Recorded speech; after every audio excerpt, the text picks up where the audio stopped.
تحریک انصاف حکومت نے ایک سال کے دوران پارلیمنٹ کے ذریعے قانون سازی کی بجائے 31 نئے صدارتی آرڈیننسز جاری کر کے نیا ریکارڈ قائم کر دیا ہے، جس پر اسے اپوزیشن جماعتوں اور آئینی ماہرین کی جانب سے سخت تنقید کا نشانہ بنایا جا رہا ہے۔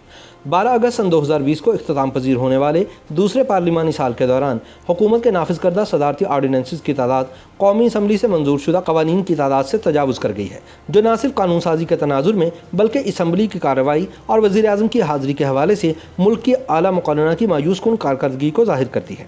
تحریک انصاف کی حکومت قائم ہونے کے بعد گزشتہ 2 برسوں سے اسلام آباد میں صدارتی آرڈیننسز کی لوٹ سیل لگی ہوئی ہے۔ مرکز میں اپوزیشن جماعتوں کے اعتراضات کو یکسر مسترد کرتے ہوئے تحریک انصاف کی حکومت نے پارلیمنٹ کے ذریعے قانون سازی کرنے کی بجائے صدارتی آرڈیننسز کے ذریعے ہی درجنوں قوانین متعارف کروائے ہیں۔ تحریک انصاف کی حکومت کو اقتدار سنبھالنے کے بعد سے پارلیمنٹ کو نظر انداز کر کے آرڈیننسز کے ذریعے قانون سازی کرنے پر اپوزیشن، قانونی ماہرین اور سول سوسائٹی کی تنظیموں کی جانب سے شدید تنقید کا سامنا ہے۔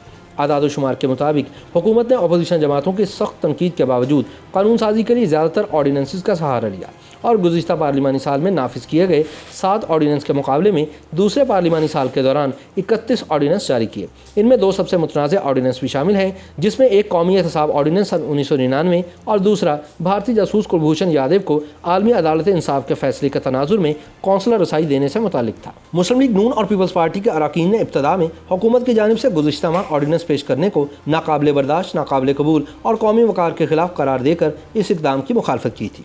تاہم حکومت کے ساتھ پس پردہ سمجھوتہ ہونے کے بعد مقتدر حلقوں کی فرمائش پر وسیع تر قومی مفاد میں آرڈیننس پیش کرنے کی اجازت دے دی گئی تھی۔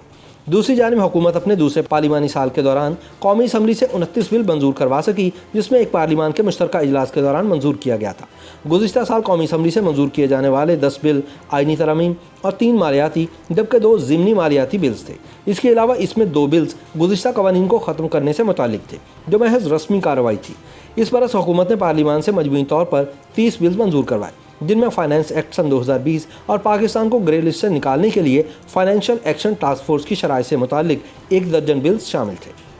سرکاری اعداد و شمار کے مطابق حکومت نے پہلے پارلیمانی سال کے دوران 19 بلز کے مقابلے دوسرے پارلیمانی سال کے دوران 52 بلز متعارف کروائے۔ ایوان زیری میں 110 پرائیویٹ ممبرز بل پیش کیے گئے، جن کی تعداد اس سے قبل 49 تھی۔ اسی طرح متعدد قائمہ کمیٹیوں میں زیر التوا پرائیویٹ ممبرز کے بلز کی تعداد 150 سے تجاوز کر چکی ہے۔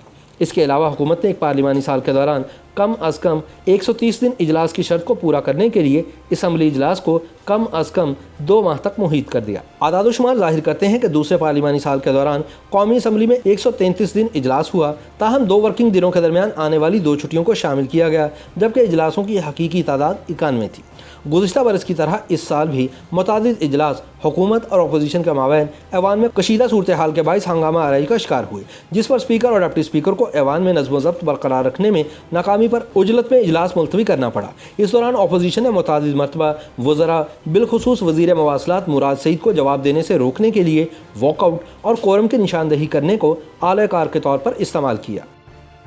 YouTube پر گوگلی نیوز دیکھنے کے لیے youtube.com کی سرچ بار میں googly news T V type کریں۔ گوگلی نیوز کے پیج پر سرخ رنگ کے سبسکرپشن والے بٹن پر کلک کرنا نہ بھولیے۔ YouTube پیج پر اپلوڈ ہونے والی ویڈیوز سے باخبر رہنے کے لیے بیل آئیکن پر کلک کیجیے۔ آپ کو ہر نئی ویڈیو کے بارے میں نوٹیفیکیشن موصول ہو جائے گا۔